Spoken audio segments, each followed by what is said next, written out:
कानून समझ नहीं आ रहा है। नो टेंशन, चलो मिलकर इसे आसान बनाते हैं। वेलकम टू लॉ सिंप्लीफाइड, जहां कठिन कानूनी बातों को आसान रोजमर्रा की भाषा में समझते हैं। मैं एडवोकेट राहुल लखेरा आपको कानून की इस भूल भुलैया से रास्ता दिखाने के लिए यहाँ हूँ। आपके अधिकारों को समझने से लेकर स्थानीय कानूनों से निपटने तक मेरा मकसद कानूनी ज्ञान को सब तक पहुंचाना है। तो सब्सक्राइब बटन को दबाएं और हमारे साथ इस सफर में शामिल हो जाएं। तो चलिए, आज का हमारा डिस्कशन का टॉपिक रहेगा कि सुप्रीम कोर्ट का जो जजमेंट अरेस्ट एंड रिमांड को लेकर Ashish Kakkar versus union territory of Chandigarh मामले में आया है, इस पर आकर क्या हुआ था, बारीकी से जानने की कोशिश करेंगे हर एक बिंदु पर। तो आशीष कक्कड़ को दिसंबर 2024 में गिरफ्तार किया गया था, जिसके ऊपर आईपीसी की धारा 384, 420, 468, 471, 509, 120 ये धाराएं extortion, cheating, forgery, criminal conspiracy, an act to insult modesty of women से संबंधित है। उसे 3 दिन पुलिस हिरासत में रखा गया था।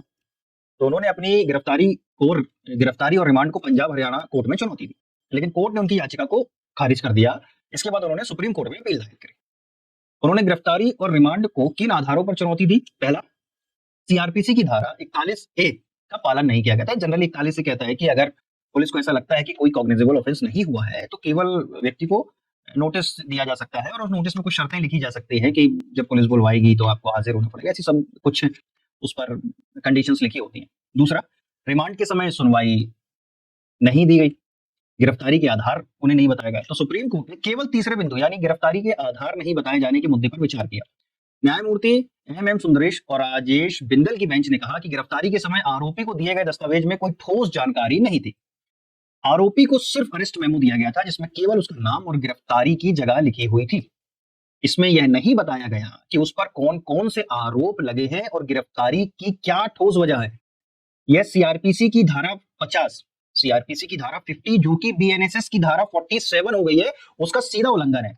और जो संविधान के अनुच्छेद 22 सब क्लॉज 1 जो कि protection against arrest and detention की बात करता है, इसके तहत नागरिकों के मौलिक अधिकार की रक्षा करता है। क्या रक्षा करता है? सेक्शन 47 ऑफ बीएनएसएस और सेक्शन 50 ऑफ सीआरपीसी। कोर्ट ने गिरफ्तारी और रिमांड को अमान्य घोषित कर दिया और हाईकोर्ट का आदेश रद्द कर दिया। सीआरपीसी की धारा 50 जो कि बीएनएसएस की धारा 47 है, अब ये क्या कहती है? यह कहती है यह धारा कि जब किसी व्यक्ति को गिरफ्तार किया जाता है तो उसे उसकी गिरफ्तारी के कारण लिखित रूप में बताना जरूरी होता है। यह संविधान के अनुच्छेद 22 सब क्लॉज 1 का हिस्सा है, जो यह सुनिश्चित करता है कि किसी व्यक्ति को बिना जानकारी दिए हिरासत में नहीं रखा जा सकता। अगर यह जानकारी नहीं दी जाती है तो गिरफ्तारी अवैध या इल्लीगल मानी जाएगी। सुप्रीम कोर्ट ने अपने पुराने एक डिसीजन जो कि Prabir Purkayastha versus NCT of Delhi 2024 SCC 254 case का हवाला दिया। इस केस में सुप्रीम कोर्ट ने कहा था कि धारा 50 सेक्शन 50 के तहत गिरफ्तारी के लिखित आधार देना मैंडेटरी है।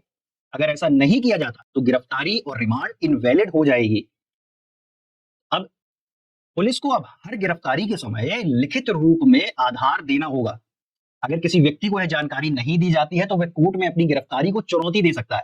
यह फैसला नागरिकों के मौलिक अधिकार, फंडामेंटल राइट्स की सुरक्षा को और मजबूत करता है।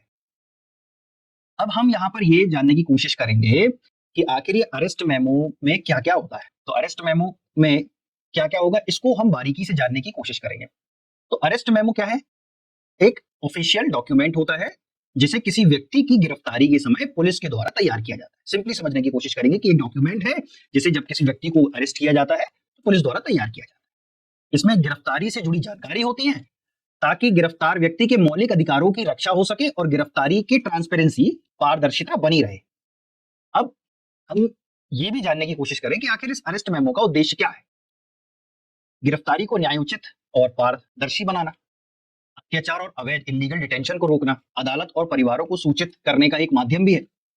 अब हमें यह देखना होगा कि आखिर अरेस्ट मेमो में क्या क्या चीजें शामिल होती हैं। तो गिरफ्तारी की तारीख और समय, गिरफ्तारी का स्थान, गिरफ्तार व्यक्ति का नाम और पता, गिरफ्तारी करने वाले अधिकारी का नाम, पद और हस्ताक्षर, गिरफ्तारी के कारण, ग्राउंड्स ऑफ अरेस्ट, आखिर किन धाराओं के तहत व्यक्ति को गिरफ्तार किया जा रहा है। तो इस केस में हमने देखा कि गिरफ्तारी के कारण, ग्राउंड्स ऑफ अरेस्ट मिसिंग था। इस वजह से सुप्रीम कोर्ट ने जो अपील थी उसको एक्सेप्ट किया और हाई कोर्ट के डिसीजन को क्वश किया।